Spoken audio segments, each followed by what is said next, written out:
Okay. I think recording has started. So those that I look up to, can you all hear me, please? Because sometimes when recording starts, it Yes, could mute. yes, Okay. I can hear you. We can Okay. hear you. Thank you very much. So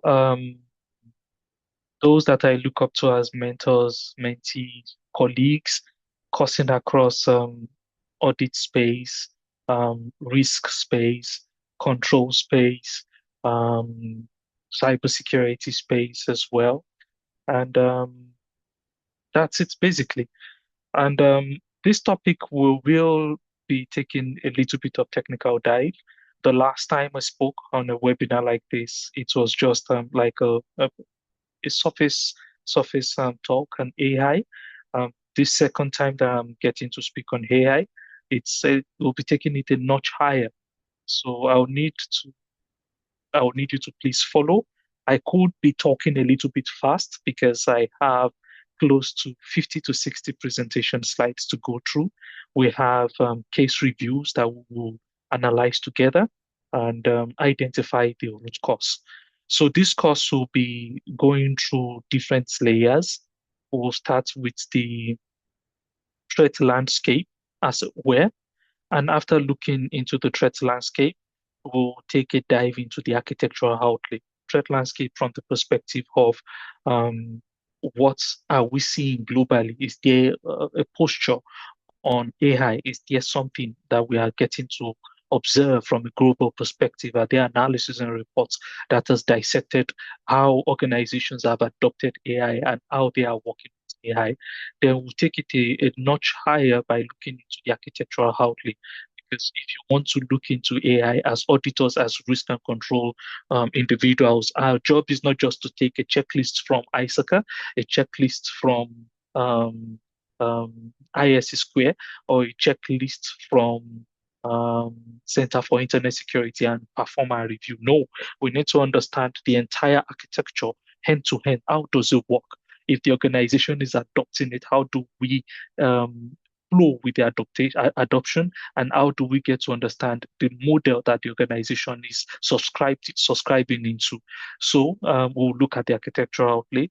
Then after the architectural outlay, we'll look at the risk facing this architectural outlay and the controls that we can implement from an architectural perspective. That is just scratching the surface.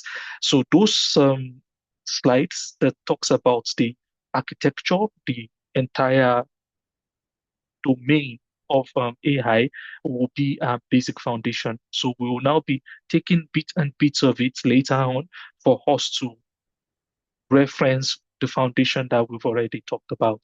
Um, Subsequent modules, because I'll compact take it into compacted space or put it into buckets. That's what yeah, that's the right word.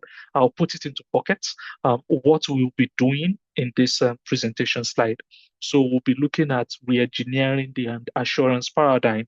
What is our perspective? The regular control risk and audit perspective of AI in relation to the regular audit risk and control perspective of auditing, of reviewing things, of assessing controls, of security will now be um, assessed in comparison to what we should be doing with artificial intelligence. So after that, the next bucket will now be looking at the 7 domains of the AI taxonomy, AI environment. What are the 7 domains that we should look into when we are talking about AI? Then, after we look into that and assess those 7 domains, we will identify the post-mortal control engineering that we're supposed to be doing in the AI space. With that, we'll break out. Afterwards, we'll have like a small case review. And as a result, we'll deconstruct global technical standards that we have. Are there technical frameworks that we should work with, which will guide how we adopt or integrate AI in our organization? We'll also dive into um, what we have from ISACA, because ISACA is also a global body that has already developed framework, developed standards, checklist, certification for assessing AI in this modern paradigm, the paradigm shift that we are seeing coming from the domain of AI. At the same time, after that, we will look at the 11-step AI audit life cycle that we could implement, which is in relation to what ISACA has already built for auditors to look into AI. After that, we will also take a step further to um, how we can master AI control metrics, the AI control metrics that we can work with. I will probably be sharing an Excel document for us to look into what we need to look at when we are also looking at all the controls, all the risk that we're supposed to address when it comes to AI. We'll look at OWASP, Gen AI top 10 red teaming list. We'll go into the list from OWASP top 10 as well, because they've also built and developed something for AI. And we'll also look at the M loop governance and drift monitoring in our environment. I will break that into further details when we get to that slide. And interactive team incident workshop will follow after that. We'll look at some sets of case studies as well, identify the gaps, and also recommend solution. Then the control checklist that I mentioned earlier on, which I said I'll share, we'll have a look into it. I'll probably switch my presentation slide to the Excel so that we can talk through it, and we will be wrapping up afterwards. So this session is supposed to be a very short session, a long session, but I'm hypothetically saying a short session, and I'll need us to please pay rapt attention. If you have questions, please note your questions down. You can drop your questions in the chat box for me to look into the question um, later on. So, can we start? Can we start? I just want us to respond so that I know that we are following. Can we Yes, we strap our can Yes, start. yes, seatbelt? we can. Yeah, Yes, we we can. can Okay, Thank start you. now. thank you. We can Thank you Thank start now. very much. So, um, the understanding that we have, oh, I'm not switching my presentation slide. Let's move directly into the AI threats landscape. Let me just bring out my highlighter, laser pointer. Can you see my laser pointer on the screen? It's moving. Yes. Aha, perfect. So, Yes. um, Yes. the AI threat landscape, um, quantifying shadow IT, endpoint vulnerability metrics, and the widening corporate verification gap that we have when it comes to AI. There are so many concerns that has been seen when it comes to AI. There are a lot of statistics that we've seen, and ISACA has given some basic statistics, which I will be talking about in the next slide. The core issue that we get to see with AI is that corporate lines of business are adopting, they are deploying AI services, and the magnitude of AI involvement is growing faster than what most organization security controls or the team can even catch up with at this current age and time. Most organizations are settling with what um, the pre-existing audit framework that they have, the existing risk framework that they have. And AI is evolving faster and faster than you can even say Jack Robinson. So I will move on to the next slide so that we have a view into the statistics that we're seeing from ISACA and the economics impact metrics that was done recently. So these statistics get to show us that 90% of our organizations have employees actively pushing production code or calling shadow AI endpoints. What do we mean by shadow AI endpoints? If you're in your office and you log onto your browser, you open Grok, you open Copilot, you open Gemini, you open um, which other one? Which other one? You open ChatGPT. Which other one do we have? Huh? Guys, give me names. Give me names. Which other Deep AI? sea. Claude. DeepSeek. Cloud. Thank you. Aha. So you open this, and the organization That's has not DeepSeek. Yes, organization has not approved you using this. Open it. You take a task. You dump into the AI. It's shadow. The organization is not fully aware of you using AI to solve office task challenges. So when the organization now, let's say, approves, let's say the organization is deeply into Microsoft Solution Suites, and the organization probably uses Exchange, uses Defender for their security suite, Defender Cloud App Security, and all that. And the organization say, okay, we want to use Copilot here.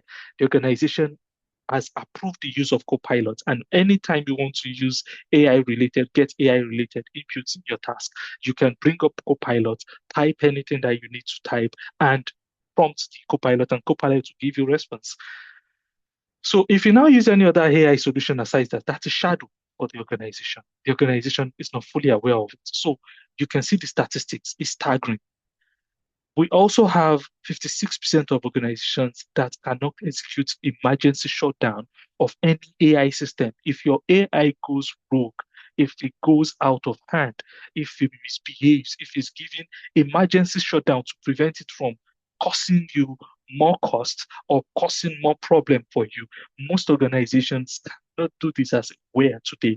So we need to think of this at the backdrop of our mind. Let us put controls prevent AI from doing this. At the same time, we have 8% have an operationalized governance metrics. The operationalized governance metrics is referring to, like, let's say, implementing ISO 42001 system in the organization, in the environment. Who can tell me what happened recently for OpenAI, the incident that happened about 3 days ago? Are we all aware of it? Anybody? Are we all aware Yeah, of it? yeah. Yes, ChatGPT It, went rogue. it went It, rogue. it went rogue. It Ah, went rogue, s- and it thank caused you a very, monumental effect around the world. thank you very much. So these are some of the things that we see when you do not put guard rails on your system, when you do not put restrictions, boundaries, telling your AI, yes, I want you to solve this task, but do not go out of your way in breaking system. Do not go out of your way in causing chaos. Do not go out of your way in finding 0 day, because what happened, the AI agent did what? It found 0 day vulnerabilities, capitalized on those zero day vulnerabilities. They did everything they were supposed to do, really. It was deployed in a sandbox, in a controlled environment. But what the AI did to solve the challenge that was given was that it developed 0 day vulnerability to reach out of the system, of that sandbox, to other systems in the network. It formed 0 day vulnerabilities in moving from one system to the other until it got to a system that had internet connectivity. And from that internet connected system, it developed 0 day vulnerability again to hack competitors, where it was able to get solution to the challenge it was given. So you can see this is sounding like what we see in a movie like Terminator, huh? Or in a movie like Matrix and other form of movies that we get to see or we've seen in time past. So, okay, okay. I'm getting to see some messages popping up here. So what we are seeing here are things that are fictional, that we've read in fictional materials, but this is not far-fetched. This could be an organization that is experiencing AI jailbreak. It could be an organization that is experiencing a total meltdown in a server farm. This could be an organization wherein service denial could occur as a result of somebody creating a job for AI. The AI engine, let's say it's hosted internally, and the AI requires more GPU processing unit and is reaching out to external system. The core banking application is reaching out to the core business application to firm for compute power, be able to finish a task that it has been given. Imagine that happening in a big bank in the country. Huh?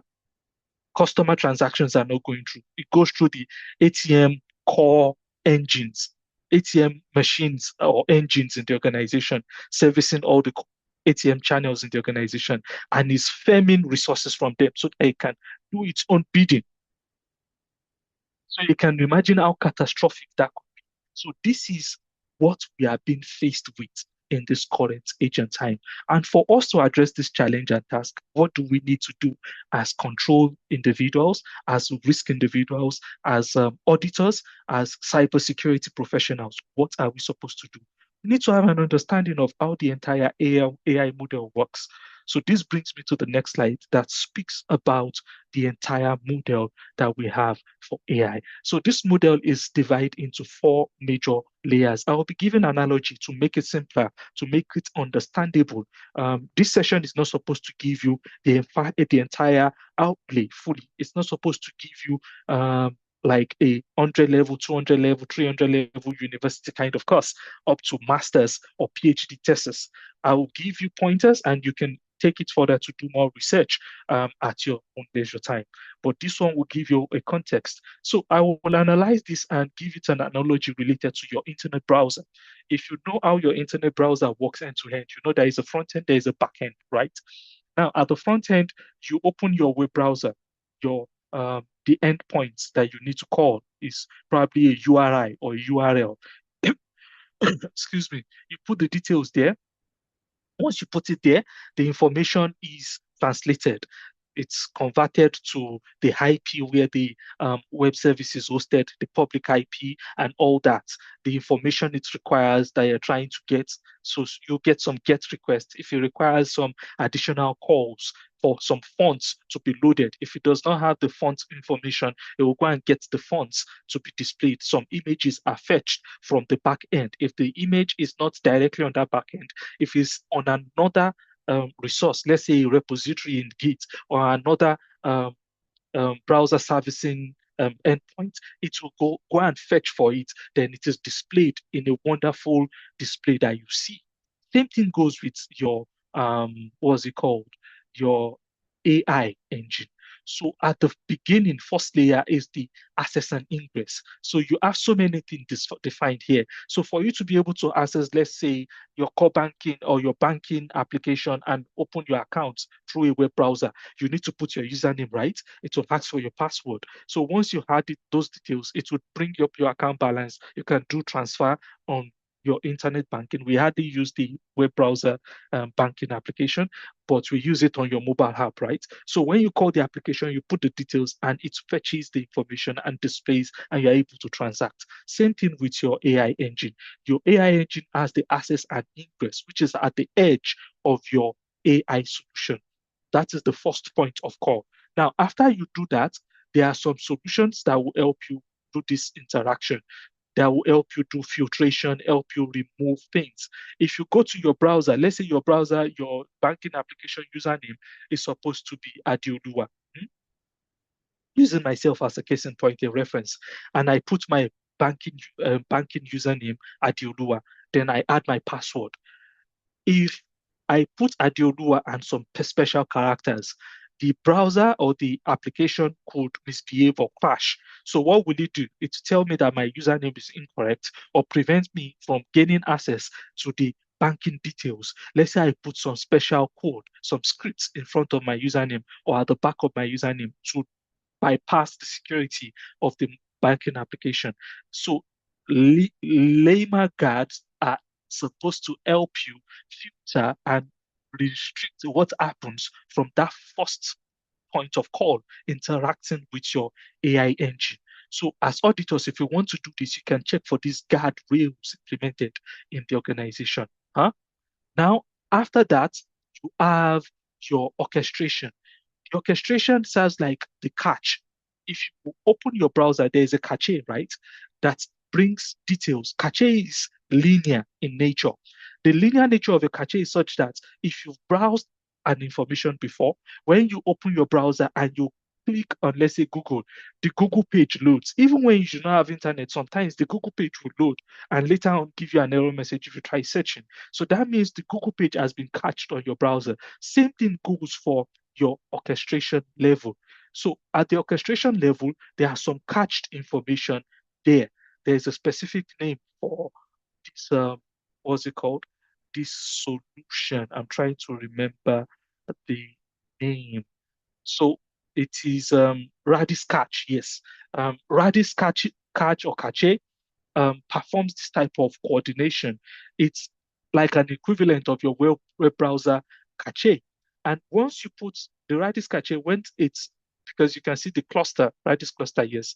So I wasn't looking at this, I was just talking. So the Redis cache would catch the information and determine, do I need augmented information, just like your web Yeah. browser.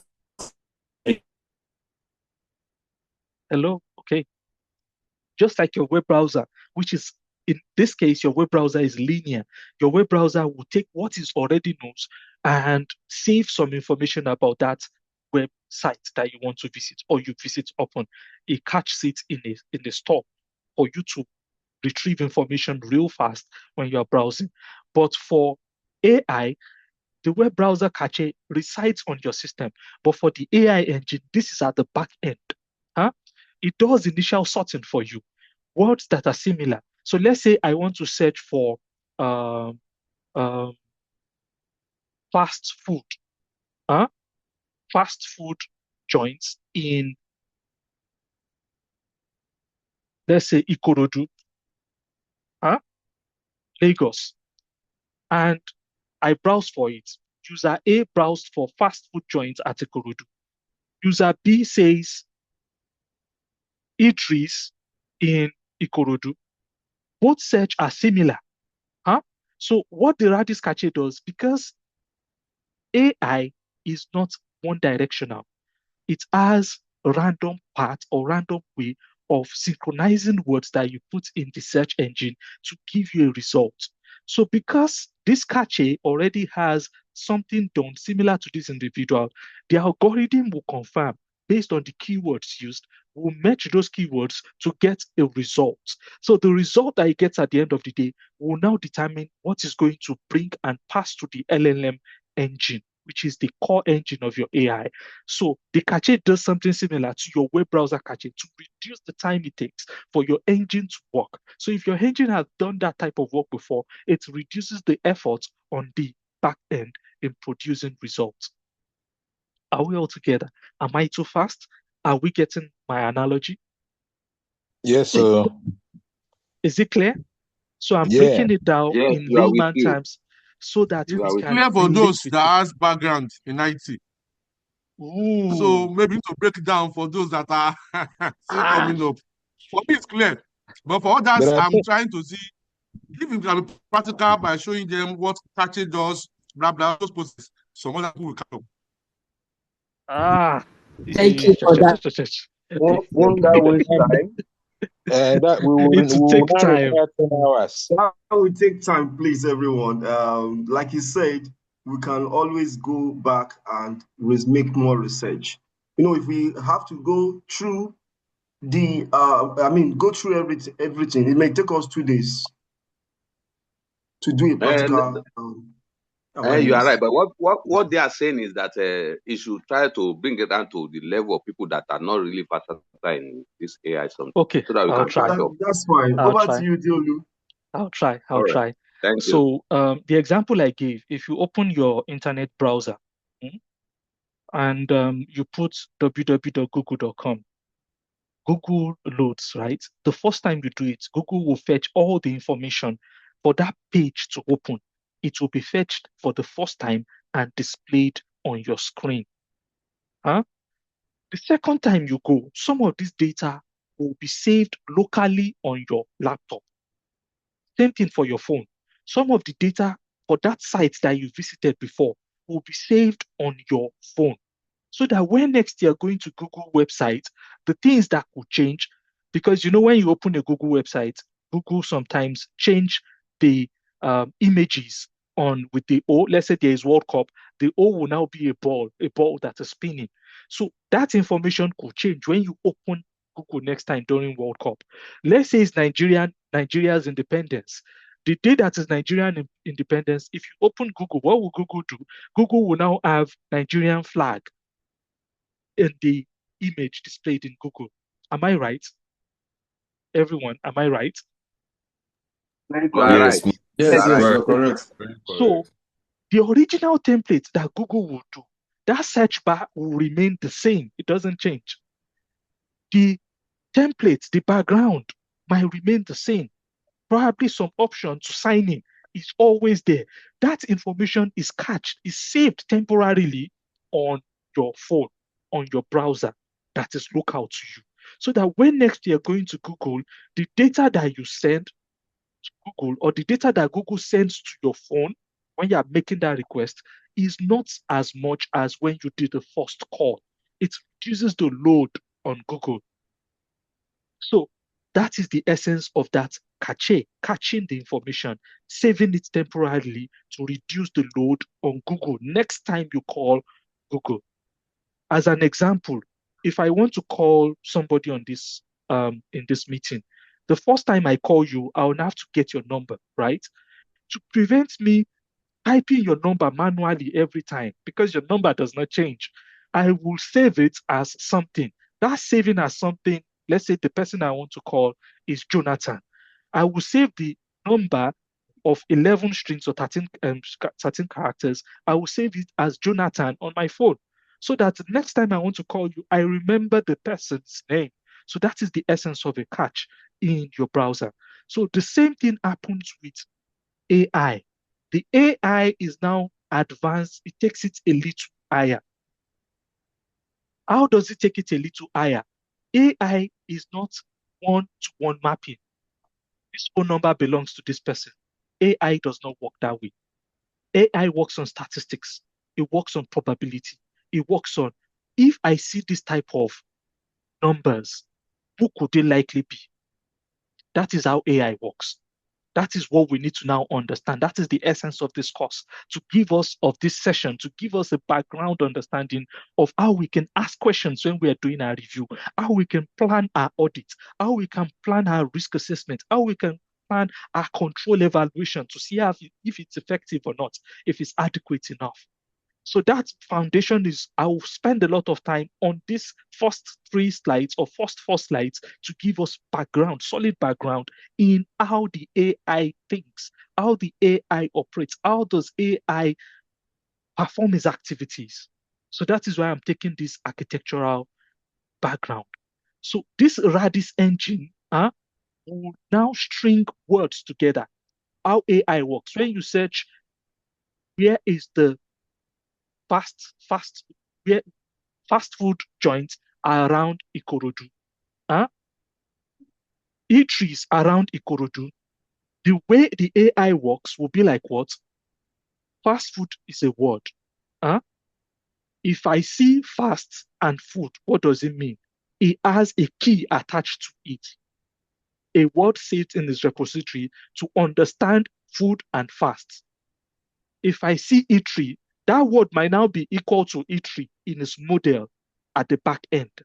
So if I see fast food, it could mean equal to eatery. So if I say fast food joint around Ikorodu and I say eatery around Ikorodu, at the end of the day, because fast and food, fast plus food equals to eatery. The next time somebody search eatery in Ikorodu, it will check his store, his phone record to see, do I have anything related to eatery in Ikorodu? It does not have a direct relation, but it will see a search that has said fast plus food is equal to eatery.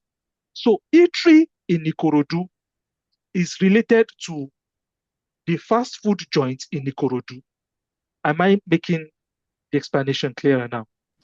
Sure, So the sure. moment Yes, the yeah. cache, Very. Very clear. so the moment that cache sees something related to that, it does not need to stress itself. It will just go to retrieve and filter the data to see whether it matches the context of this person searching. Now, Ikorodu could be located in Adamawa as well. So some AI engines, let's say Claude could now ask you, if you've configured Claude to make it antagonistic and question the person using it, Claude could now ask you, which Ikorodu are you referring to? Is it the Ikorodu at Adamawa or the Ikorodu in Lagos. Are you getting me now? Because he has seen a result in the end that somebody has searched for this before in the past. So to get clarity, he will ask you the question, are you referring to the one from so and so or for so and so? So that is where the auditor now needs to get context properly, or the control person needs to get context embedded into the AI engine. If nothing has been defined to teach the AI properly, AI will just bring you the last result. And it could mean something wrong. It could be the Korodu that you do not intend searching for. So after the Radis catch is done, filtering and confirming that is it related to something that I've done before? Is it something that I need to register or save anew into my database? Because it has its own database. After doing all that, it will pass the data to retrieve and get the context of what you're trying to search for. Now, your AI has been built to learn from a big language model, a large language model. That means there are so many languages that has been added inside that AI engine. That language model is saying, remember the example I gave, fast food. Fast plus food equals to restaurant or equals to Each way. eatery. Thank you very much. So it could also have inside that landing model, eatery is equal to restaurant. Restaurant is equal to cafe. Cafe. Canteen. It could mean canteen. It could mean so many things. So all this definition is what you now have in your large language model, because language is very massive. So for the engine to understand, which is this engine here, for the engine to understand and to be able to process what you have, you must train the engine. You must teach the engine so many things. To understand the context, you must add a lot of statistical calculation to make meaning out of the word that you typed in the AI search bar. Are we flowing? Are we flowing, guys? Ladies and gentlemen, are we together? I need to get that you're following me. I don't want to drop anybody in this class. Yes, we are together. Okay. So, no, we are together. We are following you. Perfect. So this engine, for it to process data, there is another block that sits in front of the core engine. What is this block doing? This block will now determine, do I need to retrieve the data that is already existing in the large language model, or I need to fetch more information? Remember the example of the internet browser that I gave you. If let's say let's say I want to use Barclays Bank. We don't have Barclays in Nigeria. That's why I'm using it, so that nobody will say that I am more inclined to one bank than the other.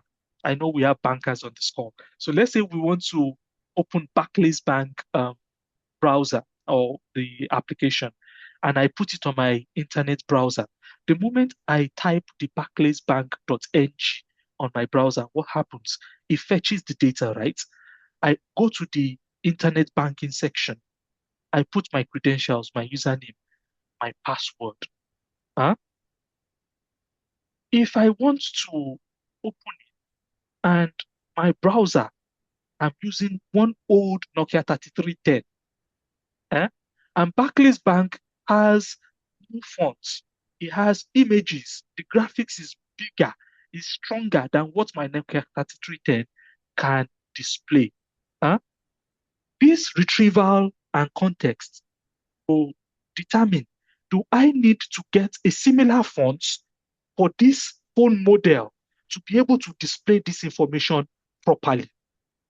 So the retrieval and context area is where you now have RAG decisions taking place. So RAG is retrieval augmentation. It will find how to augment the data that it needs to come and give you, the result that it needs to come and give you.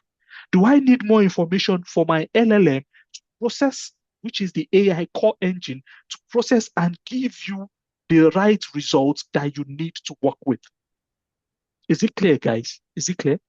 Is it clear? Do I need to break it down further? No, Go it's on, sir. clear. It's very clear. Clear. Go on, sir. Clear. Go on. Go on. Very clear. So it Okay. takes that and see, do I need to go outside? That means the AI on its own does not have the capability. It does not have the power to process and give you the right information. So the fonts that Nokia 3310 can display, it will go to probably another website where fonts are kept, where related information on those images can be retrieved and given to your Nokia 3310 so that you can see the data properly and understand the results that is displaying to you. So just like your web browser, can you see that it's almost the same? The model is almost the same.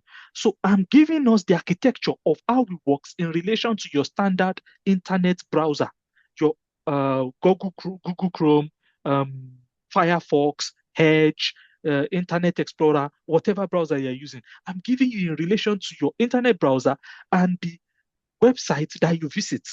So it's so similar, but it is dynamic. Your web browser is a linear, one-way direction. Get, return, get, return.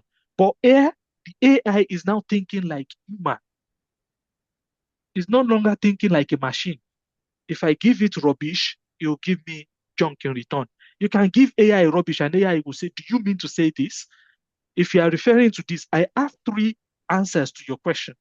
This answer A will address this area. This answer B will address this area. And answer C, if you are referring to something in the medical line, this is the right answer for it.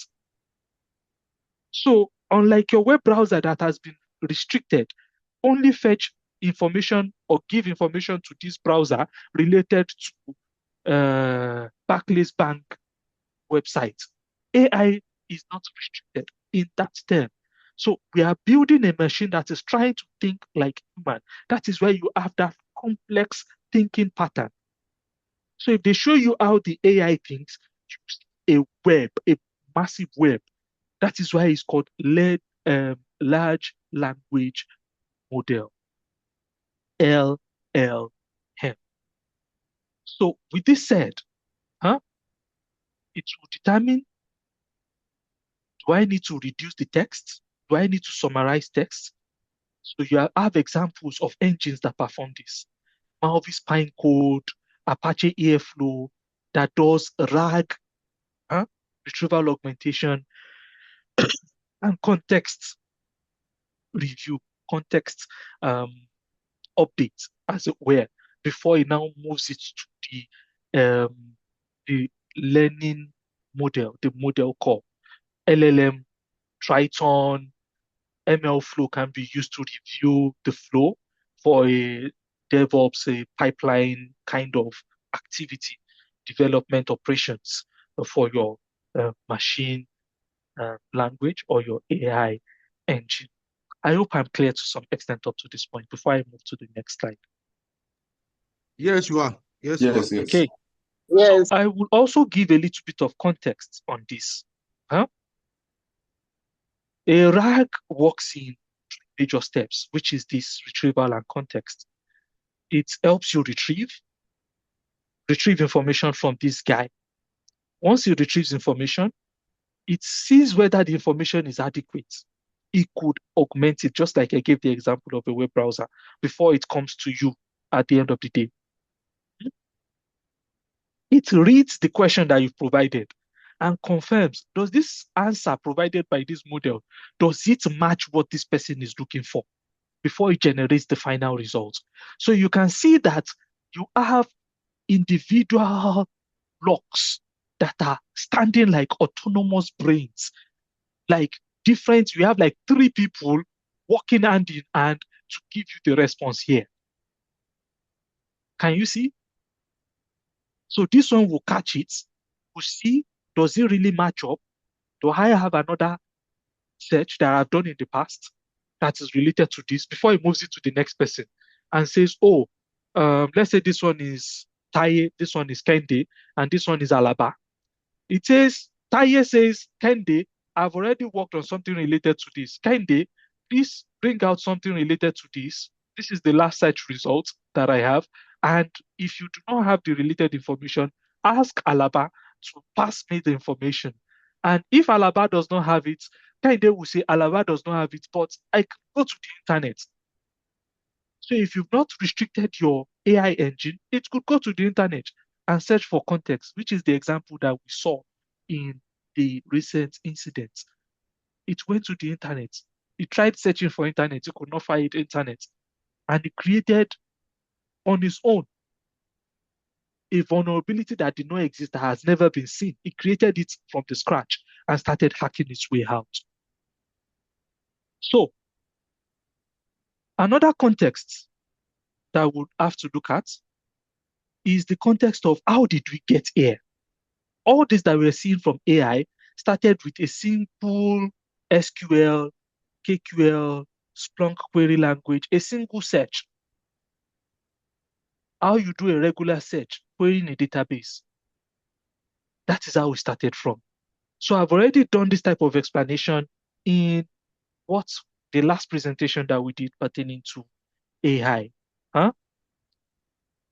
That simple query evolved into, in the early 90s, 2000, into statistical NPL, machine learning, finding patterns for word. So converting those words into mathematical equations, statistical results. Example I gave you, it could mean a king, a man plus woman is equal to queen. A king is equal to man. But a king could be a man, yes. Now, if a king that is a man plus a woman, then it could be equal to a queen if that man is a king. Are we all together? So this evolved gradually into what we now have in AI, the part of LLM. So let's move on to the next slide. I believe I've given a little bit of I've done a little bit of justice to this slide. I can move on to the next slide. I will try to be fast now. I have less than 1 hour to finish now. So please bear with me. I will try to be as fast as possible. The foundation is the major one. That's why I'm spending a lot of time here. So what I've explained, the ingress, the first point of call, the orchestration, which is like the catching, the context and data, retrieving, adding more data to it, and the actual model as has been defined inside the organization. It could be software as a service provided by, let's say, Google, Gemini. It could be provided by Microsoft Copilot, or it could be local. Let's say you take your, what was it called? I'm trying to remember one of these AIs that is very formula. OpenAI, let's say Perplexity, Claude, you get a version of Claude in the Git repository. You download on your system. Let's say your system is 64 gig RAM. It can easily take one of the latest Claude version and you download it on your local machine. You start running it. If you run it, you need to define boundaries and criteria. So some organizations do that. They download that open source, which could have backdoors, which could have bugs, and so many other things. And they start using it from a business standpoint of view. I do not discourage it, but ensure that you know what you're doing very well. Ensure that you understand this whole architecture that I've explained to you, to be able to puncture where things are failing, to be able to identify flaws in the system, identify controls that you've not implemented, and plug this risk and control gaps in the model that you are downloading. So you have key threats, direct prompt injection, which is like SQL injection, use writing code inside where you're supposed to type your username, so that when it is processed by the AI engine, the AI engine starts doing something else. It starts hacking systems. It starts running, computing, and does not stop. Or all of a sudden you notice that your server starts crashing. Let's say you are subscribing to a software as a service in AWS. Your AI is residing in AWS, or your AI engine is in Azure. Let's say you are using Microsoft's Copilot or security for Copilot. Let's say you are doing the security aspect of Copilot, or you use the Google instance, and somebody runs a search. You don't have controls implemented. You don't have limitations. The search keeps running for hours. It will get to a point, and you know that your AI usage is tokenized. It's based on token. the cost on the back end, the processing power of that AI, it will get to a point your entire budget will be exhausted and you start running at a loss. So if you don't have these controls implemented, your AI will go wire and start continue working. And AI is happy to work. You are the one giving it work. We created it to think like a person. It's like a young child that you're asking, I need you to cook an imaginary food for me. The food must be this delicious, must be this and that. And the child start thinking, how do I cook? It continues thinking. When the child is supposed to sleep, the child is unable to sleep. That is what happens when you do not have restrictions implemented in your AI. So direct prompt injection, outbound resource drain. Excuse me. Probably I'll take a break to get a glass of water later on. Then active semantic guardrails can be implemented. Guardrail is important. Rate limit and token quotas. Once it gets to this limit of resource consumption, stop it. So you notice sometimes when you are using AI, it will tell you that your token has been exhausted and you cannot work until, let's say, 8 o'clock later today. Or let's say you start asking too much questions. It gives you 7 hours break. Tells you I cannot process anything again. You've reached your limit. If you pay, if you pay for that service, let's say you're using the free version, if you pay for the service, it will process it. Even with the paid one, when you're asking for something that is too cost intensive, the AI engine will tell you, no, please reduce your search criteria. I can give you up to this extent, but if you want to take it further, I might be limited in what I'm searching and giving to you. So excessive agency and privilege, insecure plugin execution, those are integrations that your cache needs to use to work at the end of the day. So if you give them excessive permissions, privileges, your plugins, at the back end, your AI would be unduly exposed. If you've used AI to a very good extent, you have so many plugins. Some people use it, let's say they link N8N to automate AI processes, to Gemini, to Grok, they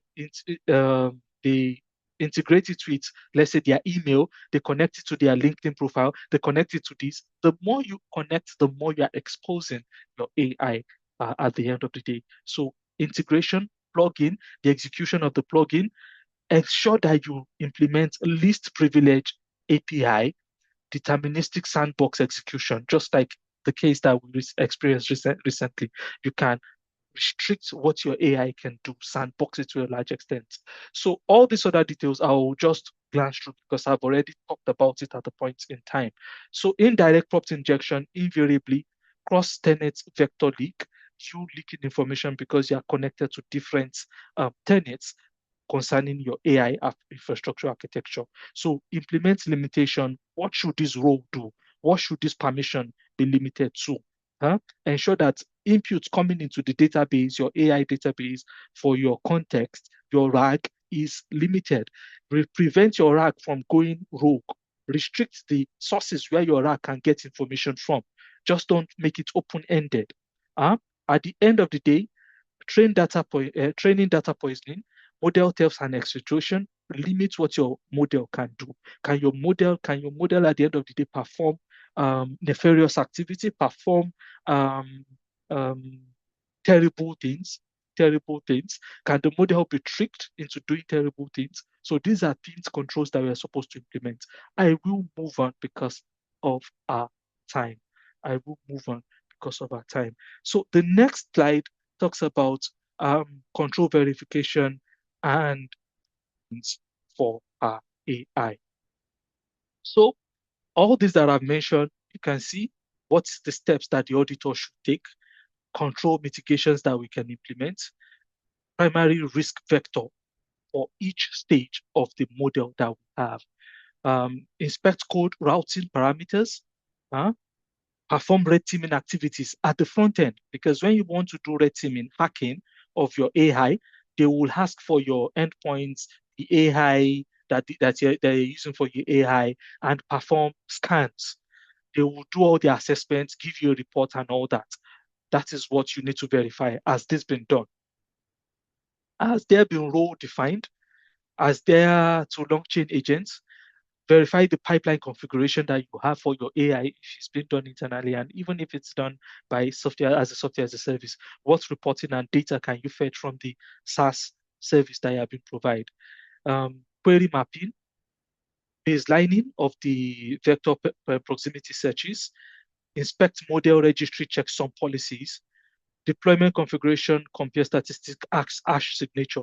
So when you have input data, as the data changed, probably as a result of the code that has been added to it, the data, once you are getting the data or the data being fetched or given to you from your LLM, does it change? Are these data hashed? Hash being generated? If you know about cryptography, hashing, checksum, and all these, each model, each stage of your model has some level of hashing and checksum to verify that the data has not been tampered with. So when you are doing your review, check for these reports to confirm that the data has not been modified between each stage when there is handshake from orchestration to context retrieval and model call, your LLM model call. I will move on to the next slide. Please take note of your questions if you have questions. Re-engineering the assurance paradigm, which is basically explaining what happens in the current AI architecture. The initial analysis or explanation that I gave gives us the legacy way of retrieving or reviewing data in the current audit paradigm or the risk environment. The current scope gives us, like, let's say X is equal to 5. You follow steps A, B, C, D for you to do your audit. Back in the days, if you want to do an application review or you want to deploy an application, develop an application, the project management team will follow a systemic approach from step A to Z before you close your project. It's got to a point where things now change. We change to the point of, Scrum, Agile, disruption. Those were keywords, catchphrase used in the industry back in the days. Some organizations started developing digital labs. Am I right? So you now start hearing about, this digital lab, their development team, an application developer can develop this section of the application. Another is developing this. You have a Scrum Master or you have an Agile board, and people come on the board to discuss things. And you have a stand-up, a 5-minute stand-up. This developer, what have you done? Have you handed your development for testing? Have you handed this to your what's it called? The assurance team for review? Somebody saying something? Hello? Right on. Okay. So have you handed it? So the traditional way was up down or left to right back then. Disruption came. When disruption came, developers can take step C first, develop that. Another person is developing step B. Another person is developing step E. Let us compare this to what AI is doing now. So, a regular auditor who could want to audit an application end to end, you have a functionality requiring documents, given the scope of what the application would do and all that. That was back in the days. The current architecture has changed. And that is what we need to understand as risk control and audit practitioners. The current architecture is such that instead of the standard way of your top-down or left-to-right application flow, your left-to-right, I've shown it in 4 steps. But step 2 could change. The same search that I gave this AI, when it gets to step 2 could change its thinking and say, this person could be meaning this. This plus this plus this could mean Y. It's statistics. It takes it, pass it over to step 3. Step 3 performs a different flow. That is why if you do the same search in Copilot again and again will not give you the exact same answer. But it could be similar, very close. Are we getting the drift now? So as a result, a regular auditor trying to apply regular audit steps or flow to your AI review, or a regular control person, regular risk person trying to perform regular risk assessment control evaluation to AI without understanding the foundation that we started with, will miss it. Honestly speaking, the person will miss it. So that is why we need to have a paradigm shift. A paradigm shift. AI is like a flow that is statistical. So why does traditional audit fail in an artificial intelligence environment? The traditional AI, the traditional IT, should I say, the general control are invariably deterministic in nature. If I have let's say I'm doing firewall audit. If the rule is this, then this is the result. Network administrator, firewall admin, exception 1, exception 2, exception 3, go and fix it. Critical exception, minor exception, the risk is failing. Why have you not fixed it? Why is this not equal to this? For AI audit, it's slightly different. It is slightly different. You still have those static parameters that are not moving. Those static parameters are, for instance, your architecture, the infrastructure that you're using. You still need to host this probably in a container. You still need to host your AI engine in a system that has RAM, that has storage, that is connected to the internet. So you still need to review all this. Your firewall still has to be there. Filtering, content filtering. You still need to review all this when you are doing your AI review or your audit or assessment. For you to review all this, you still need to have a management commitment. So those ones are static. But when you're now going into the workings of the AI to protect the organization, this session is looking at the core workings. You notice that in the architecture, I did not show the firewall. I just grouped it into one bucket, the entry point. That entry point is still related to the system that is hosting the AI engine. Let me go back so that I give us some context. This entry point, you can see WAF, API gateway. You still need to do those validations to be sure that it's secure. But this whole place sits on a system, a server rack in your environment. You still need to review it. Is this the virtual infrastructure? What is the permission on that virtual infrastructure? What are the roles and privileges assigned to that virtual infrastructure? Those ones are given. I'm not contesting that. But the operation from here is not straightforward. So there are now statistical controls that has been implemented to help you determine what could go wrong in these layers. Are we all together? Are we all together? Are we all together? Hello?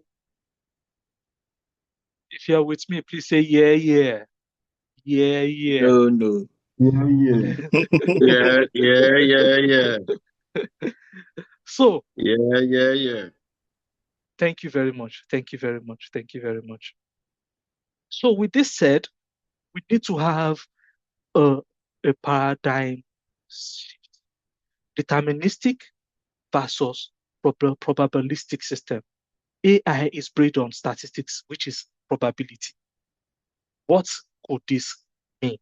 So with that said, I've given us that paradigm shift explanation to some extent. What do we now need to understand in the entire AI domain? What are the threats sphere or universe for AI, the 7 domains that we have as threat landscape for AI? And these 7 domains have been grouped into the data risk. Would the data be poisoned? Would personal identifiable information be ingested and processed by the AI engine? Could there be bias in the training data? Let's say, for instance, somebody that is a racist, or is xenophobic, the person handling the AI model, and tells it, please do not hire Nigerians. Go back to your country. That was on a lighter note, please. That was on a lighter note. The HR representative is teaching the AI, they must go back to their country. Please do not hire Nigerians. Do not hire Zimbabweans. So that was on a lighter note, please. Please do not call. So if that is what we are seeing, is that the right position for the AI? That is a data risk for a multinational. Huh? The model risk, is there a drift? There is like a statistical calculation that helps you understand when the AI is computing its model. Huh? Is it going off, up, or going off, down? So you see that calculation. I'll mention the calculation. Most developers, it comes as a free plugin for your AI model when you are building your AI model. If you are using AWS, Microsoft, I think it's part of the models, the engines checkbox that you need to check so that in the dashboard, it can show you when your AI is going off, is drifting. Huh? So model risk is also a concern. So PSI is what I'll talk about a little. So population stability index, if it is not integrated into your AI, it causes major headache for you. So when your AI is going off drift, it could come as a dashboard for the developers or the control personnel that's reviewing this, or even the auditor could request for the PSI alert for that AI model. So just check for this. Auditor's validation procedure is also here. Don't worry, I think ISACA will share this presentation slide with you or could share the details of this or the recording with each and every one of us. So run SHA-256 validation log on pipeline inputs to confirm that the data is not compromised. Then security risk. This is like prompt injection, ethical hacking or unethical hacking on your AI model. How do you do this? Check it against OWASP top 10 for LLM. There are some scan engines, free tools, paid one that you can use to perform these security assessments in your environment, starting from even discovering those that are using AI without the approval of the organization. That will be discussed later on in this presentation. The human risk, automation bias, unauthorized feedback loop override. Huh? Dual authorization is required for this type of things. If there is something supposed to happen in your AI and somebody has not approved some changes, this is also a risk. So those that are managing your AI, is their level of controls to ensure that before something goes live in your AI model, unapproved changes are not implemented. Those are part of the human risk. The vendor risk, dynamic API updates. Let's say there is a RAG that your AI fetches. It's does augmentation, is fetching data from an external source, and the vendor is compromised. It could result in your organization being compromised because your AI is relying on inputs from that organization that is compromised. So that compromised organization or source could feed compromised data into your AI engine.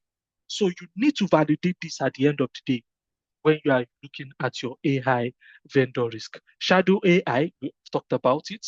Then agentic risk. Execution loop could happen in your agent if you not defined guardrails. So you could see that sometimes you are doing repeated words, you are repeating words in some of the slide. So those are the things that we could validate as a 7 domain technical risk wheel for us when you are building your, let's say, your audit plan, audit charter for AI review for the financial year or future AI audit assessments, or you're trying to build your risk universe. So these are the risk wheels that you could focus on when building your risk universe as a control person or a risk professional. With this said, I move on. I have less than 45 minutes. So these domains, just highlights, major highlights, which I've already talked about. We move on to the post-mortem control engineering, which is like a assessment. Huh?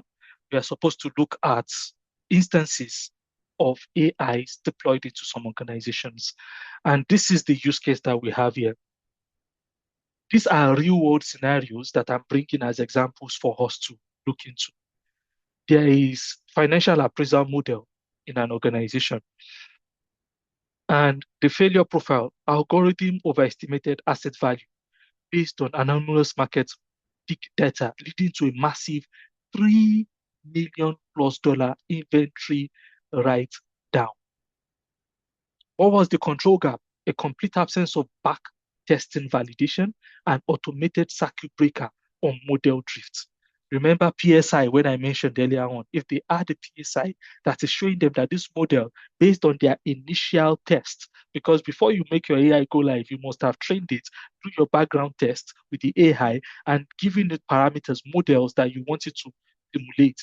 At the end of the day, they did not perform this breaker, that if you're going above this PSI range, please stop there. Do not proceed any further. And it resulted because AI will continue working if you do not give it controls, if you do not limit it. Have you done search in your AI engine? A simple search, and it keeps thinking forever. I think Claude is fond of doing this. Claude is good, yes, it thinks a lot. But some AI engines, the moment you give them information, they give you data. Wow.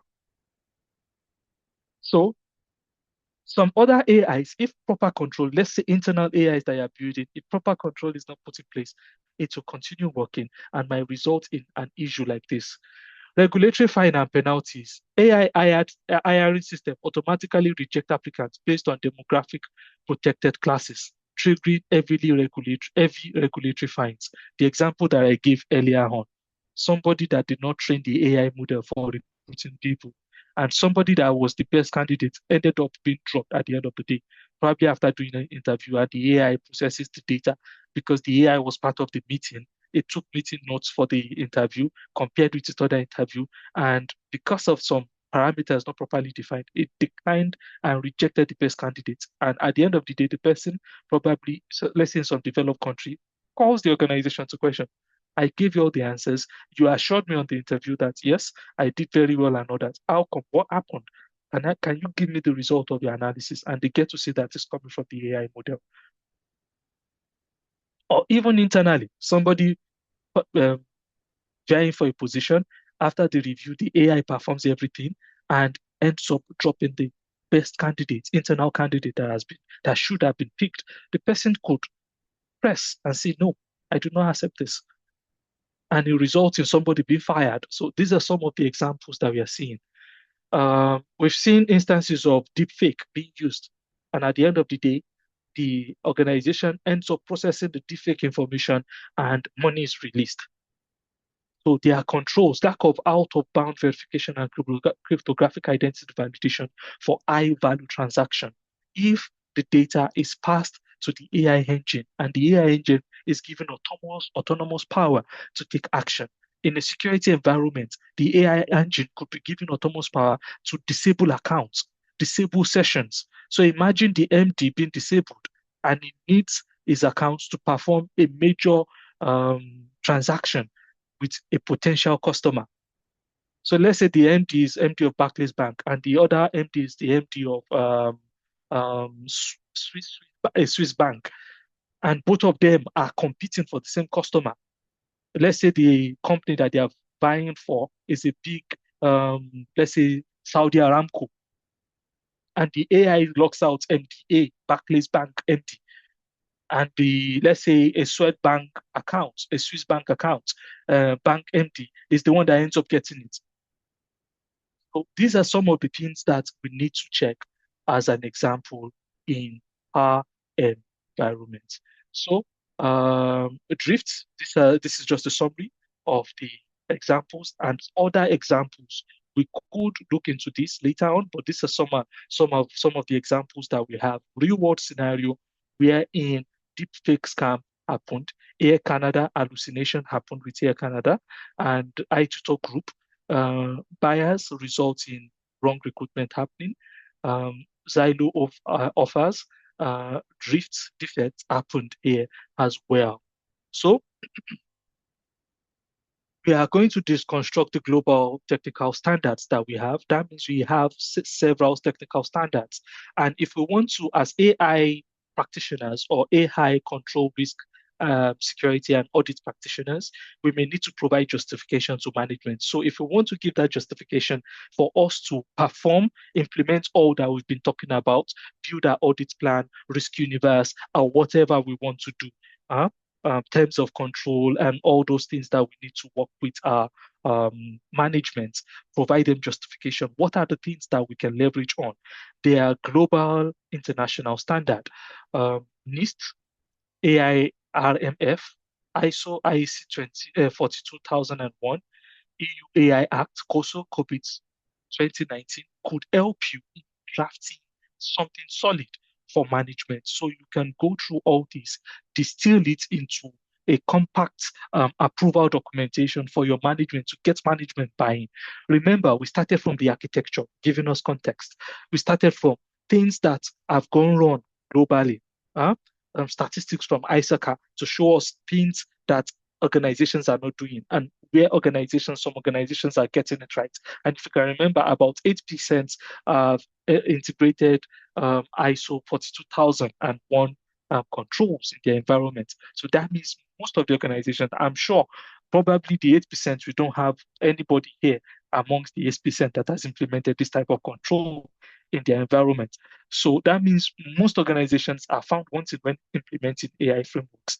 Probably the framework from the regulatory authorities in Nigeria could also help, but you could distill all of this into a single, solid, resilient pack that will give your management context and understanding into what could go wrong and what you need to do to have their buy-in in enabling your drive in tightening your AI universe in your organization. So you could relate some of these controls, some of these standards. They are often very relatable. They are intertwined to a large extent. If you buy the entire pack from ISACA, you have all these controls distilled and mapped by ISACA. If you get the entire framework from ISACA, the audit framework, let's say you're going for the certification and you get the certification documentation, this type of distilled mapping is also embedded in what ISACA is offering. So this is just an overview, basically. Then we have the ISACA AI Security Auditing Program, which I'll just touch on at the same time. This auditing program starts from by standard. Most standard will start from governance, buying of management. So it starts with AI governance. It goes into AI risk assessment. When you have the government buy-in, you assess the risk of the AI, which is part of what we've also done in this session. What are the risks that we are being faced with? Remember, we went with the use 7 domain of the risk universe. The inventory, which is very key. You need to know what you want to audit. If you do not know what AI ecosystem you are in, how can you now audit? How can you identify the risk? How can you identify the controls you need to implement for this risk? And how can you even audit what you do not know exists in your environment?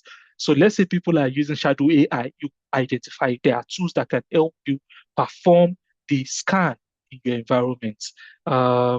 You also have, let's say you have a black box environment. Let's say it's not you, the engineers that deployed it in a black box environment, and they're telling you that no, we don't have anything that we can use to review this. There's nothing we can do. There are tools you can use. You can refer to sharply additive explanations, or LIME, local interpretable model agnostic explanations. So you can use this type of tools. It's embedded in some of these AI engines. The libraries are available for your developers to help you implement, integrate, and it often comes at no cost. But the cost could increase because what's it called? Sharp is rigorous and it is cost intensive, while LIME is not that cost intensive when it comes to system resources utilization. It is faster to use.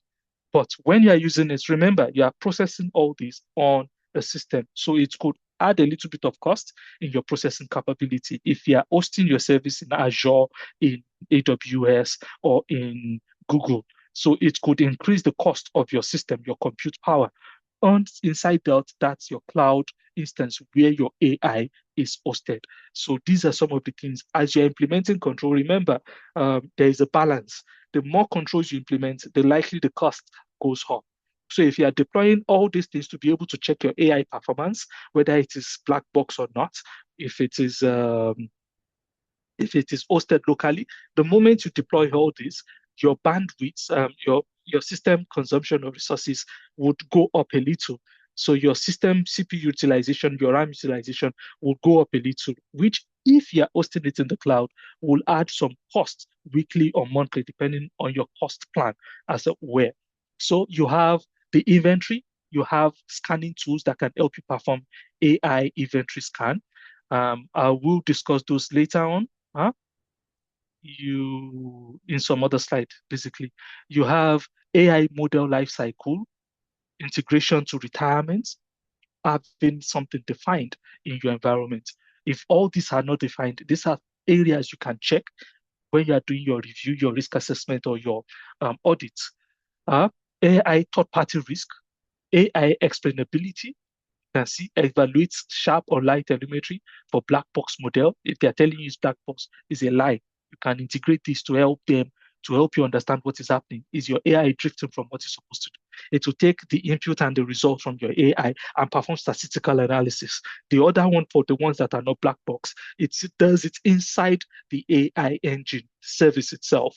This one, since they are saying it's black box, we can't touch it. It comes as it is. No problem. Deploy Sharp and Lime to be able to take the input and what it's generating to see statistical deviation and drifts along the line. So AI security controls, audit rate limits, which we talked about earlier on, that is a statistical inside the, not statistics, the rate limit. Let's say you are computing and it gets to a limit, you knock it off. Is it audited? Input filter and API keys. Do you review? Do you rotate your API keys for your AI integration? Human oversight, validates human loops intervention efficiency. If the human is intervening, is there a bias in how the human is intervening in making decisions for the AI? Then continuous monitoring. Have these maps like a dashboard that you review. Let's say it's your cybersecurity team that does this. They could have the dashboard to see deviation, or your development team, they could have the dashboard to see deviation from your AI model's performance. What is it supposed to do? Then ethics and bias, review demographic parity and disparate impact logs at the end of the day. So this is from ISACA, which is solid. It is solid if you want to get something done from an audit risk control perspective. The slide that we have, when we want to operationalize this, you can perform inventory scan. I've mentioned the Lime and Sharp. Ingress protection, firewall should be implemented. You could get the Lime and Sharp scores to see what is happening, the deviation. It gives you statistical value ranging from 0 and 1 to let you know how you are deviating and what is happening in your model for black box experiment. And this one talks to explainability.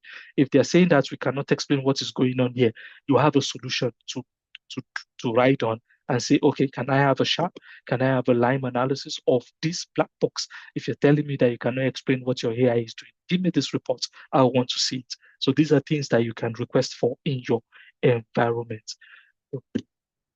Check. Are we all together, everyone? Am I talking too fast? I have less than 30 minutes to go. And I'll at least want people to ask questions. Okay, I'm seeing thumbs up. Okay. I know it's a weekend. We could have some activities we want to do. As you're cooking food, you put it on speaker, or as you're watching a movie on your main screen, your phone is your phone Zoom is giving you this recording, and probably your son runs into the room and says, "Daddy, Daddy, Daddy, what are you listening to?" You are distracted a little. Or mommy, what are you doing? Mommy, I'm hungry. So just we'll be doing some checks occasionally to be sure that you are following. With this said, let's move on to the 11 steps AI audit lifecycle. It's closely related to what ISACA has already mentioned. You need to identify, can you see a slight deviation from a different perspective? If you are an auditor, you need to identify your universe, identify what we need to review. So in some organizations, they would go to the risk department to get the risk universe and ask them, please, can you give me the risk universe? Is AI part of your risk universe?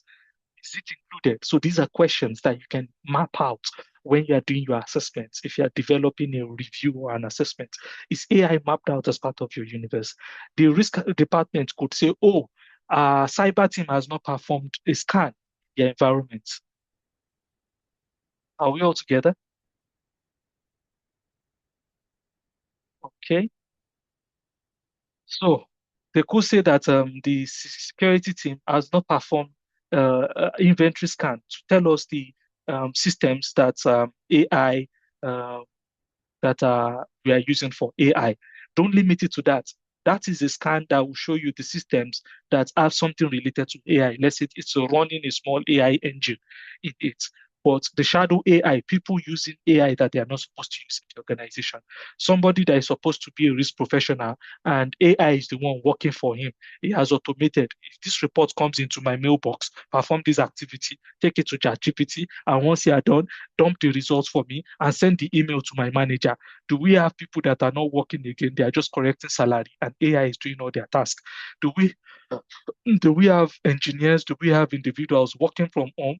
And instead of them working, they are cutting three jobs they've created because I've seen this. I've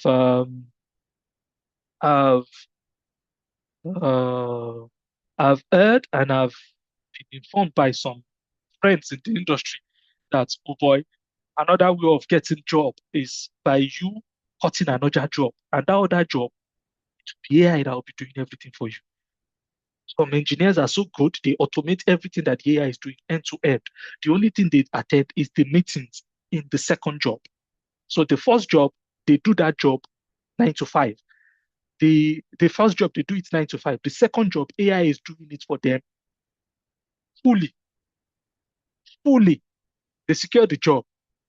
And as AI is doing the job for them fully, a virtual job, AI will take mails, review their mails, give them assessments, so that when they are on break, let's say 15 minutes break, they will just check the summary report provided by the AI on the emails, the chats that came in. I'm not teaching us to be fraudsters, please.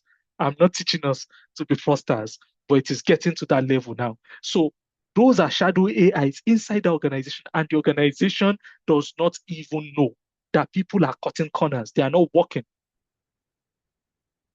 Are we all together?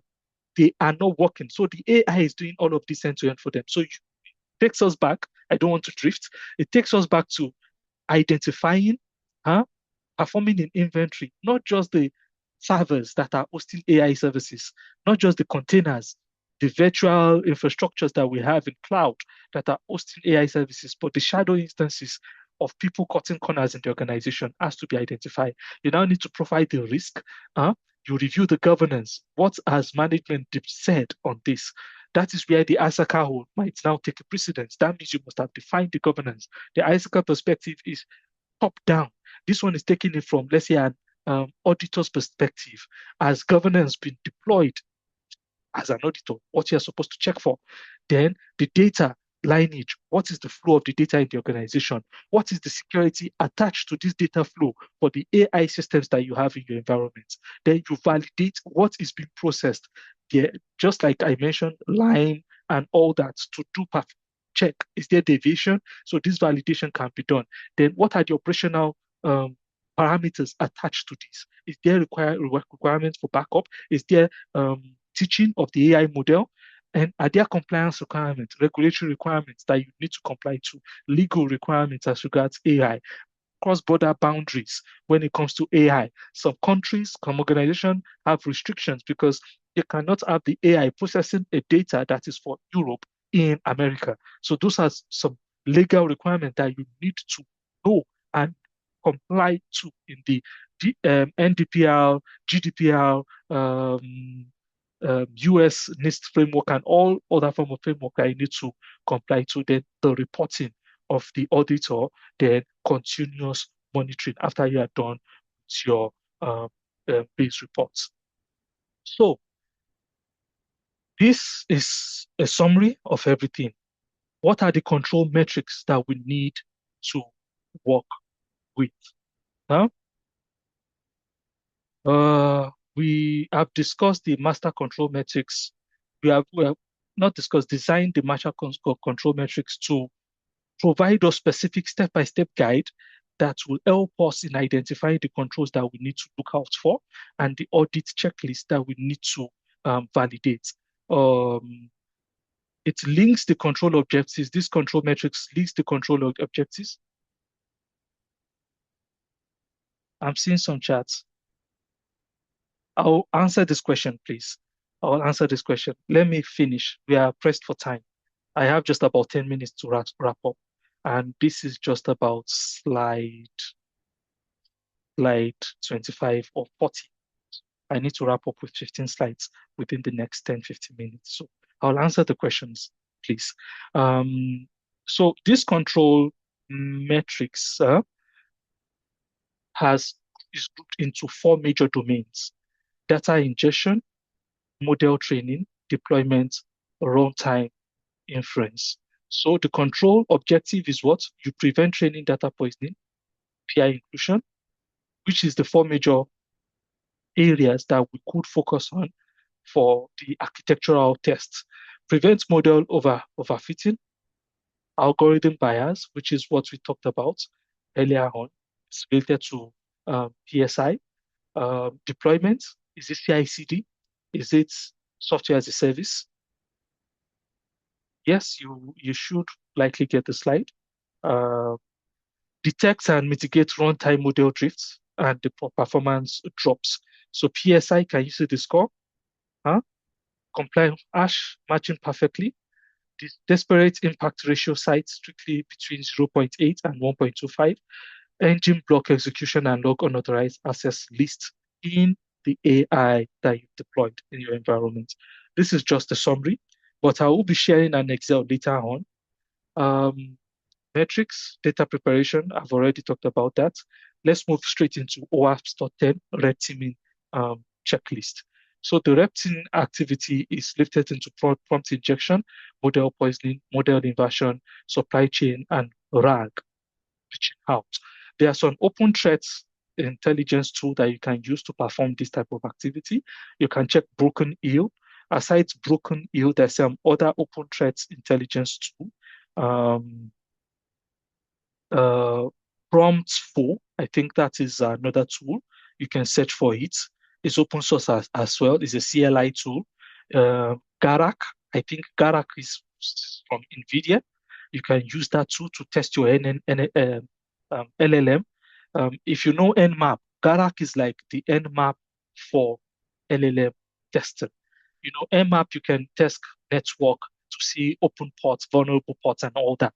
Garak is similar for you if you're a security person. Pyrite is also something from Microsoft. It performs risk identification. It performs risk assessment for you. So let me just drop the names one by one inside the chat for us to see.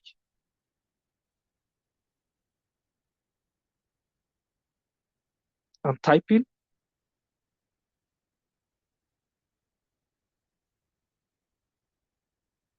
That is one. Garak. You can check this as well. Sorry for the slight change.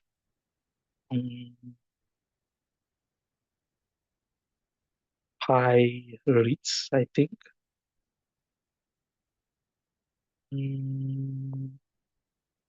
There is ART.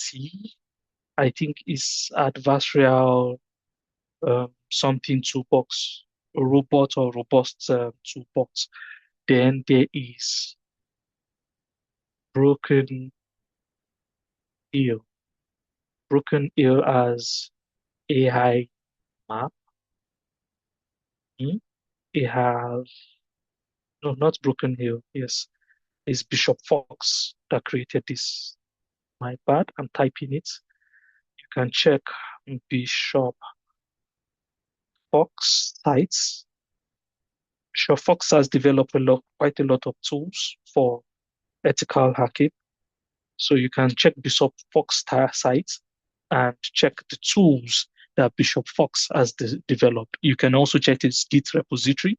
for more details about these open source tools. These are open source tools that you can use to perform assessments of your AI solution in your environment, from mapping of your AI tools that you have in your environment to performing penetration tests, security assessments, risk evaluation, risk control evaluation, and all that. These are so many tools you can use, and there are still more that you can leverage on.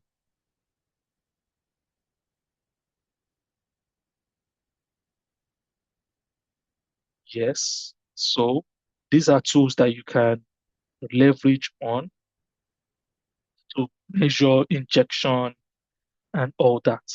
So to answer the question that was asked about how you can identify those doing their work with the organization um, using AI services.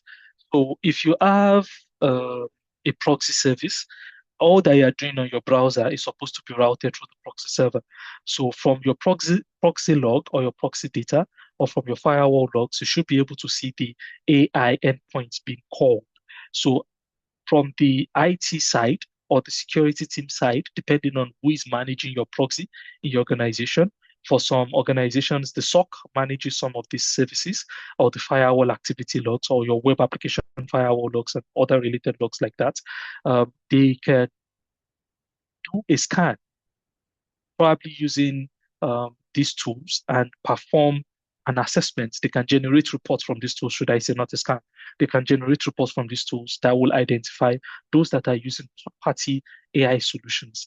And they can block it. They can ensure that your browser does not open if you open any other AI tool aside the one approved by the organization.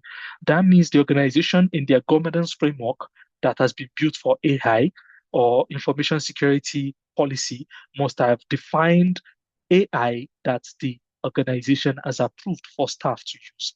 So once that is defined, the cascading or the trickle down effect is that you must define the ones that are not approved. Any other one aside this one can now be blocked at the proxy setting or at the firewall level, depending on how you've configured the organization. So the security team or your network team can now configure this. For some organization, is managed by their malware solution that comes with this added feature, because the agent is deployed on the on each endpoint. So the, let's say, is, for instance, Sophos security or Trend Micro that is being used, or let's say it's Microsoft Defender.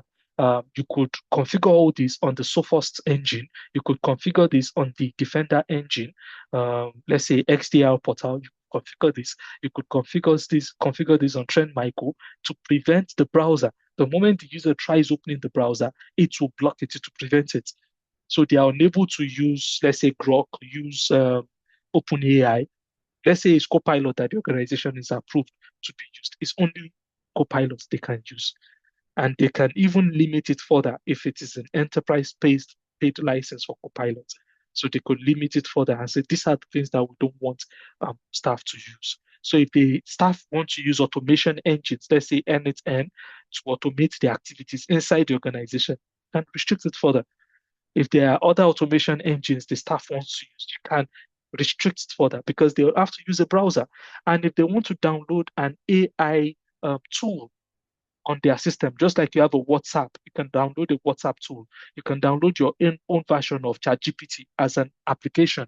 You can restrict the applications that are downloaded, installed on individual systems further. You can scan the applications installed centrally, depending on the solution you are using. If, let's say, you have a SIM solution that is integrated with your endpoint security, let's say you're using a Rapid7, for instance, from Rapid7 that is connected to, let's say, Microsoft or any other endpoint solution. From that SIM solution, you could perform a Rapid7 check across the organization to scan all the systems that has, let's say, Copilot application installed. So these are some of the results that an auditor, a risk or control person, could evaluate to get value. So in a multi-location environment, network, ISP, and all the rest, you could have an endpoint agent deployed. That's what I just talked about. So you could have an endpoint agent deployed. If this is managed from the endpoint perspective, your endpoint will prevent it from the browser from going into this AI sites. And if you have lockdown application protection implemented in your environment, you will not be able to install any application aside the approved application that the organization has enforced. That means end users are not administrators. They cannot perform any form of installation aside the service desk or the IT team that installs application centrally. So I believe I've answered the question. Let me move on so that I'll give us about 10 minutes to ask questions.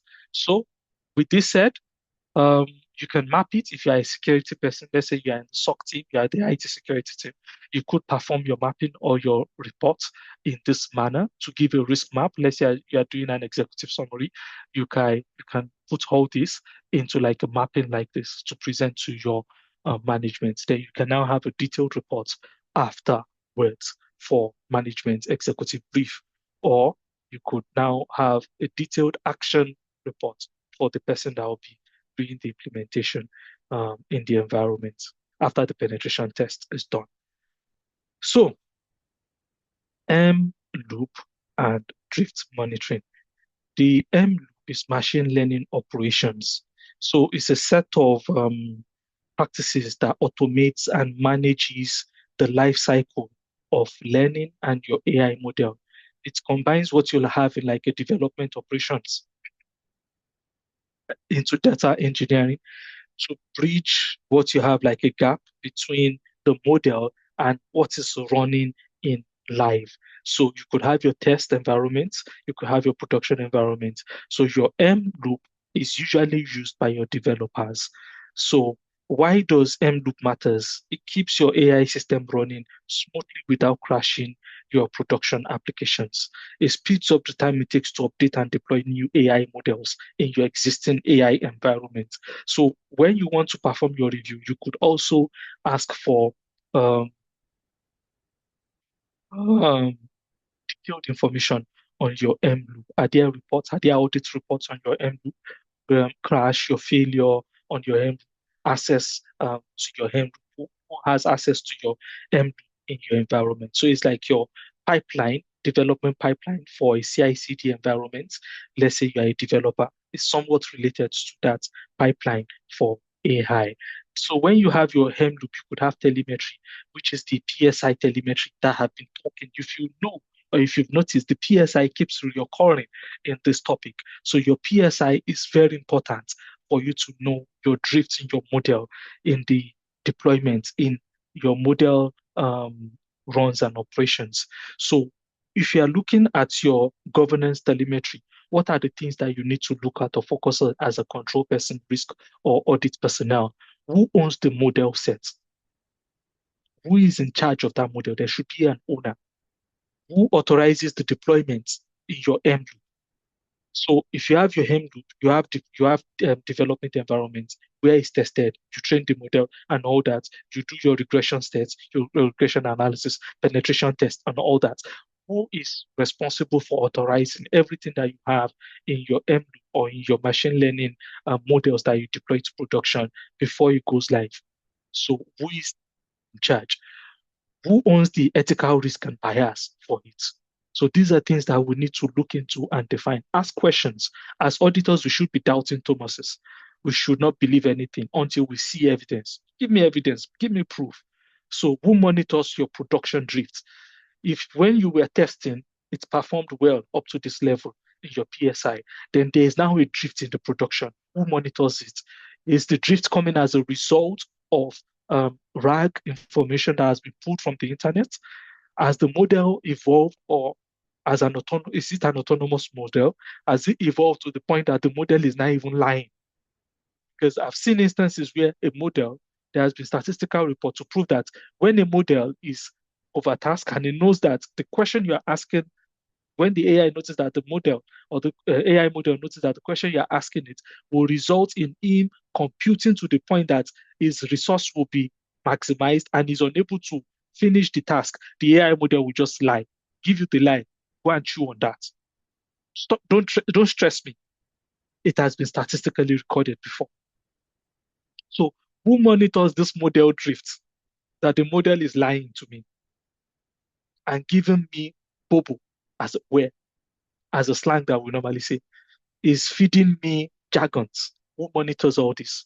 So who reviews external vendor API connections and integrations, the RAG models that you are connected to? So these are things that as auditors, we should ask questions on to identify control gaps, to identify missing areas. Can you trace what has been done? So are we enforcing, implementing, using an automation, the pipeline, the API integration, the gateways? Is there any check implemented here? So the PSI model is what we are seeing here, the PSI model drift, model performance drift. You can see alert limit threshold should be set for you to identify this. And when you are looking at PSI, you can have your developers, it comes at no cost. Comes at no cost. All these recommendations are usually Python codes that are available for your developers to implement and add to your AI environment. So it comes at no cost. It could come at a cost for the SaaS infrastructure because it will require more compute to be added or more RAM to be utilized. So it will come at a cost. But in your environment, it will come at a cost too because you are using electricity to power up your server farm, your head office, or wherever where you have this deployed. It will come at a cost as well. It will consume more RAM and all that. But the entire solution is usually free. There are some that are paid for that they've done advanced PSI calculation and computational metrics. PSI is basically statistical calculation, not too complex, but it takes some details from each of these arm of the entire model to perform calculation and say, okay, this is how this AI has performed. It's like a control. It's like you're adding control self-assessment to your AI model. That is the word. Control self-assessment for your AI model. So this these program blocks can be deployed by your developer if it is not yet there. So ask these questions to get sure that your developer has added it. If they've not, you can raise it first time as an exception. Then the second time, they should have like a dashboard where they monitor this. So it's added as part of your AI engine. So once that runs and it gives you all the statistical results, it will come in the map and they can be reviewing it. It can help you understand and identify drifts in your AI model. So I won't be doing this uh, um, these are use cases because our time is fast spent. I won't be going into, but these are examples, just similar examples to what we mentioned. It's supposed to confirm if we are listening. The scenarios, if we have a black box environment, what should we do? It's supposed to be questions that I'll be asking us as audience. What can you implement? What should you look out for in your environment? But it has already been mentioned. I wouldn't reiterate this. So the master AI audit control checklist, I will be switching my screen to the AI audit control checklist. Can you see my screen? What do you see on the screen? Do you see an Excel document? Yeah, an Excel document. Yes. So these are the control for governance, formal definition of AI risk appetite boundaries and operational boundaries. So you are supposed to review board approval, AI policy document, and risk register alignment. So this is something that an auditor will need end to end. So you can build your audit plan, audit program, everything around this. So even if you don't get the slide, this is more than enough as auditor. It's like a cheat sheet for auditors, risk and control professionals. So I won't be going through one by one, but I believe this will help us. This will help us.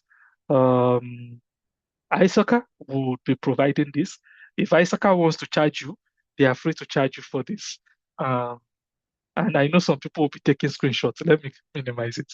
So, with that said, That is like the entire control checklist that you can use end to end to perform your control assessment.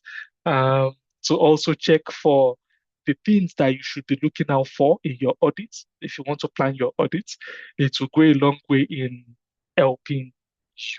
So the control checklist, I think, is about 32, but I'll just be talking about little sections that we have. System governance and registration. Do you have registration of your AI models? Do you have a list, a registry, a risk register, and on all that? Inventory of inventory integrity, designated accountability, who owns it, who is responsible, who is accountable. Formal impact assessment, has it been done? Security, ingress, defense. These are just areas that we need to focus on. I don't want to dwell too much on this.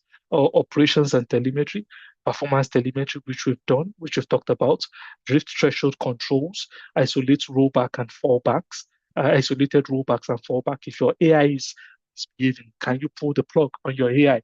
Just like when you have ransomware attack in some environments, they will just isolate network immediately. That is that as regards this. Audit maturity assessment framework, the 5-tier evaluation model, measuring development capability and all that. These are the 5-tier model. Ad hoc, you should, when you are done, when you are giving your management, when you are done with your reports, you are supposed to give capability maturity model for your management to show that this is where we are as an organization. We are now in the managed phase. Or if it's ad hoc, to have unmonitored usage of public endpoints. Zero central coordination, registries, or policies. Most organizations are at this level, ad hoc stage. If it's emerging, most organizations have started implementing policies. They've drafted policies. Most of these have been compiled. They've not started doing much controls and assessments. So you can rate based on this and present to your management that this is where we are as an organization. And we need to mature to this level to prevent stories that touches the heart at the end of the day. At this point, I want to believe we are at the end of our presentation. What does the future horizon hold for us as control professionals, as auditors, as security professionals, as risk professionals? We need to focus on these 3 critical questions. Can you explain what has happened? Can the pipeline calculated local future contributions for high-stake decisions? Can we operate, isolate endpoints immediately? Immediately we have a problem in an AI environment. Can we isolate and override? Can we perform telemetry integrity? Can we prove that our model will not drift and will not give us bad results at the end of the day? Can we give assurance to our management that what happened to OpenAI will not happen in our environment? Can we do that in our environment? If we cannot answer these questions clearly, crisply, then we need to go back to the drawing board and start implementing all that we mentioned on this call. Thank you very much for your time. For this slide, I must give thumbs up. I must give reference to the sources that I leveraged on to make this presentation possible. I must say, ISACA, thank you for the resources from ISACA. Thank you to ISO, IEC 2001, NIST-KIM, RMF Framework, OWASP, Top 10, GenAI Security Top 10, COVID 2019, COSO ERM Framework, and so on and so on. The list will not allow me to finish mentioning. The time will not allow me to finish going through all the list of professional references that I have utilized to make this presentation a reality. And thank you very much, everyone, for your time today. I hope you've learned something. I hope you can go back to your organization and hit the organization hard in the guts and say, guys, we are doing child's play here. We need to sit up. We just finished a presentation from ISACA. And believe you me, ISACA Lagos is doing a lot for us to make us realize where we are. We need to do A, B, C, and C, even probably subscribe some of our auditors to take ISACA certification and trainings to help us add value to the organization. Thank you very much, everyone. If you have questions, please drop your questions. I will be switching off my camera at this point. Thank you. When you think you've known so much, you then realize that you still have so much to learn. Wow. Please, a round of applause, everyone. Yeah. I don't know. Don't clap if you did not gain anything from this webinar. Don't clap. Don't send any emoji. One. Just stay where you are. Just stay where you are. I expect clap, round of applauses. I expect different kinds of emojis. Wow. Thank you, Deolu. Thank you so much. This is very insightful, very educative, a mind opener for every one of us. Thank you. We may not be able to take any further question because our time has been fast spent. We just have 2 hours, and I know so many people already have so many places they want to go to. So, like Deolu has said, you can speak to your organizations, or you yourself, you can approach us for further trainings. If you want an implant training for your, specifically for your organization, you can contact ISACA. So that this training, this training is something that can take you 2 days, 3 days. ISACA Lagos conducts implant training for different organizations. So you can consult us and we can give you trainings within the weekends, maybe on a Saturday and on Sunday, 4 hours each day, so that you can have a comprehensive training on this. You know that everything was not covered, even though he tried as much as possible to cover them. We were supposed to end this training at 11:45, but because he needed to cover so much, that is why he had to do that. So please, if you want more of this, let the organization write to us so that we can conduct an implant training for you. Before we go, please, let's just give 2 minutes, 2 to 3 minutes for our president to speak to us. President, please, if you are here, speak to us, please. The floor is yours.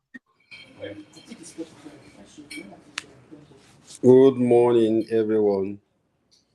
Hope you can hear me. Good morning, Mr. President. Very well. Yeah, we can hear you, Mr. President. Good morning. I want to thank Adeolu for the wonderful delivery. That's wonderful. And that's what we also want. That's the value we want to give to our members always. Helping them to upskill and be abreast with what is happening in the industry. Thank you once more, Adeolu, for the wonderfully delivered package. Just a brief form for our members.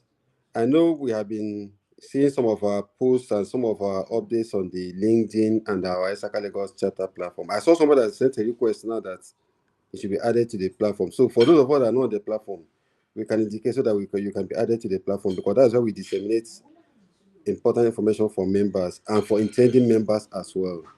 So I want to let us know that by next month, the ISACA CEO will be coming to Nigeria.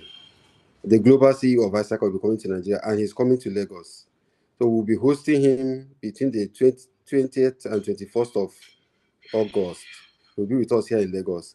It is our wish that all our members are able to meet him and interact with him, but he has a very limited time. So we are planning to have him meet with some of the execs that have their offices in Lagos that have been supporting ISACA, and those that have been having one thing or the other to do with ISACA. I think that is to also encourage them to do more to support the chapter.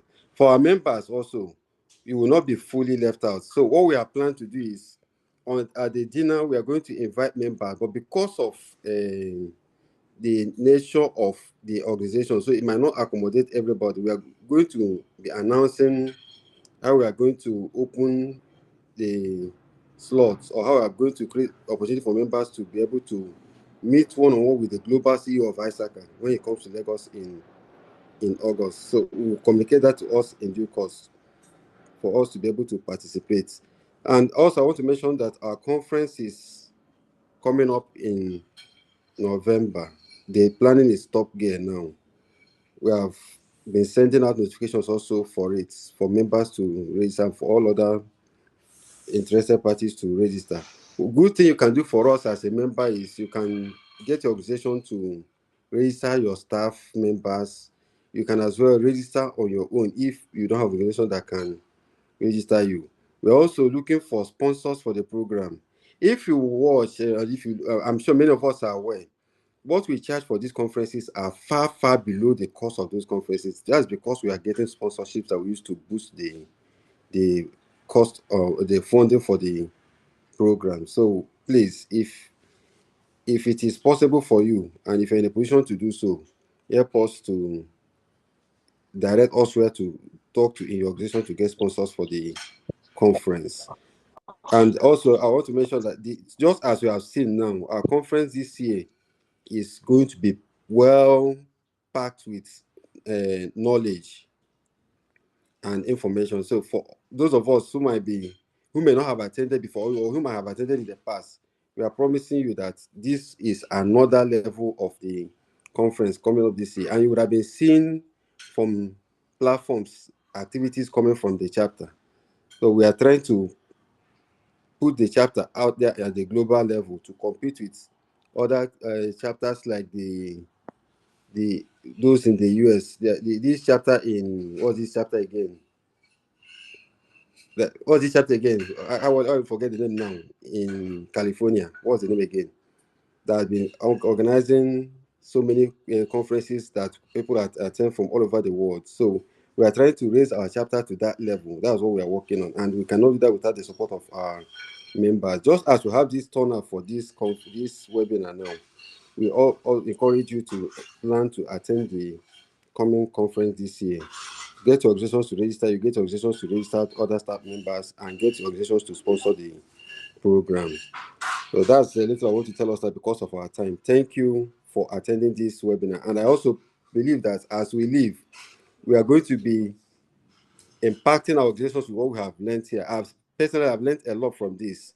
When you were saying don't take screenshots, I've already taken your screenshots, and I'm sure many other people would have done that already.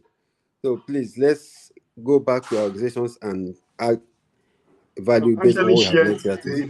The sheet to everyone. Yeah. Thank you for coming. Thank you, everyone. Thank you, Mr. President. Thank you so much for that wonderful speech. Please, a round of applause for Mr. President.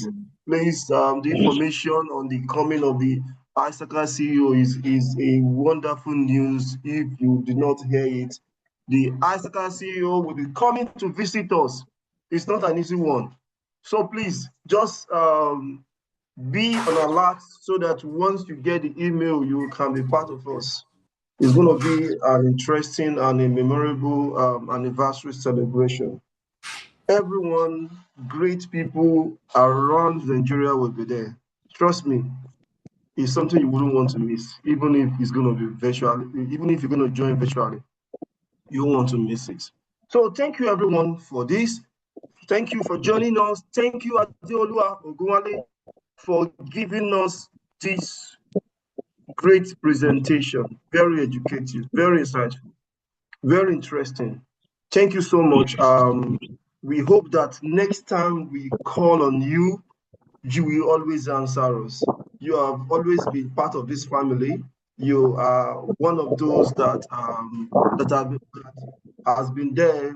You've been there for a very long time with us, and you've not left us. And thank you for adding something great to the team, to the chapter. And I know you continue to do that. Thank you, everyone. Enjoy your Saturday. Enjoy your weekend. Stay blessed. I remain your one and only Education Director, Engineer Onyeka Okoye. Thank you. Thank you.